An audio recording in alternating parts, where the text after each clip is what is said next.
Welcome back. 1 in 5 Canadians suffer from mental illness at some point in their lives, yet often they suffer in silence. Our next guest says there needs to be more mental health role models who encourage people to speak up. For more, we're joined by Michael Bach. He's Director of Diversity at KPMG Canada. Michael, thank you for being here with us this morning. Thanks for having me. So yeah, you talk about role models.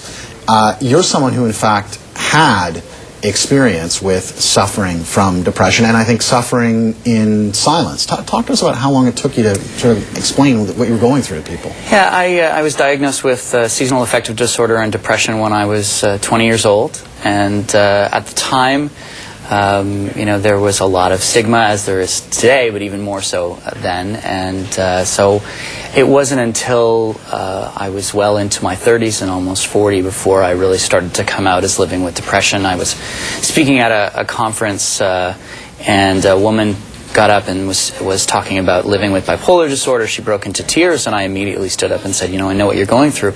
I live with depression myself. I really saw that there was a lack of role models, lack of people who were stepping up and acknowledging this, and it continued to be a dirty little secret. So I had gone through it myself, having come up with every excuse in the book. How many dentist appointments can I have? But I'm just really having a bad day. And so it was important for me to step up and be a role model if no one else was willing to. And how has that translated, your experience translated into really much more of an open discussion about this, specifically at the corporate level, in terms of continuing to have people continue to be able to work at the firm in a very welcoming environment? Yeah, I think one of the things we've focused on is the conversation, an open and honest conversation, because that's really what we're talking about. Making sure that people understand what mental health and mental illness is, both as an individual and as someone who might be managing an individual. The statistics show that on average, people don't receive treatment for 10 years after diagnosis, and even that of those people, only 1/3 receive adequate treatment. So, there are a lot of people who are struggling with this disease who egos get in the way. You don't want to feel like you're losing to a disease. I myself sort of thought, no, I'm going to fight through this. And yet, there's just things you can't control. I have a chemical imbalance in my brain, and as much as I would love to fix that, I certainly can't. So it's really just about making sure you're creating a safe space for people so that they can talk about it, so that they can have an open relationship with their manager, with whoever they work for, so that they aren't suffering in silence. You talked about that analogy or that story of saying, I'm going to the dentist, and how many times can you tell people I'm going to the dentist? How many times can you make up a story about what's actually going on? When you first understood that you had this condition and you sought treatment, what kind of supports were in place in the corporate world, with your company specifically and in general, for someone in your position? Well, it's been 20 plus years since I was diagnosed, and at the time there were no supports. It didn't exist. We weren't talking about mental health in the workplace. If you were living with some sort of mental health disorder, that was something personal and private. You would go see a doctor. You would go see a counselor of some sort.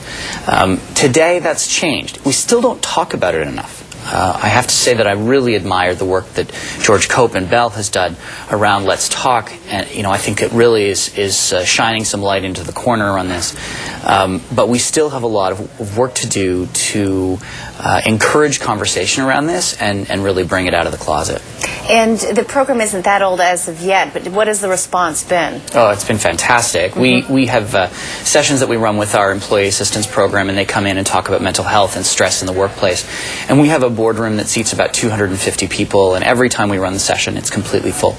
And it really just shows the demand for it, that people want to talk about their stress, they want to talk about mental health. Either they themselves are living with it or they have someone in their life who is. So you talked a bit about the lack of supports in the past. You talked a bit about what's going on in the present. What needs to be done in the future?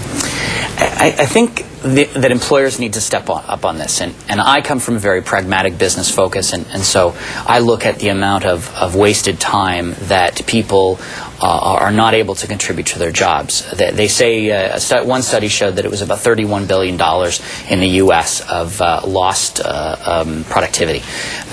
It is a huge impact to business. It's the #1 contributor to disability. If employers start creating a safe space where people can talk about mental illness, they can talk about the situations that they're facing in their lives, you'll see a decrease in short and long-term disability, in absenteeism, in presenteeism, increased productivity. All of the things that we as business people want to see. And the side benefit I look at is that people will be able to deal with these issues in their lives. And just briefly, do you feel like we are actually making progress and heading in the direction that you're talking about? I think so. I mean, I'm here this morning, and Bell has made millions of dollars worth of commitment to this cause.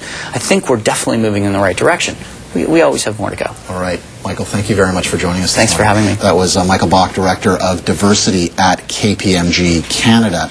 BNN will continue the mental health discussion with several more guests as we move toward Bell's Let's Talk Day on Wednesday, February 8th. On Monday, we'll be speaking with Michael McCain. He, of course, is the CEO of Maple Leaf Foods. He'll discuss the importance of increasing the money his company spends on mental health awareness.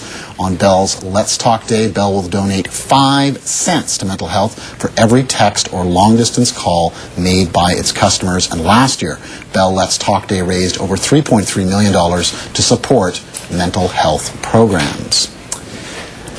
Well, let's take a look at the markets.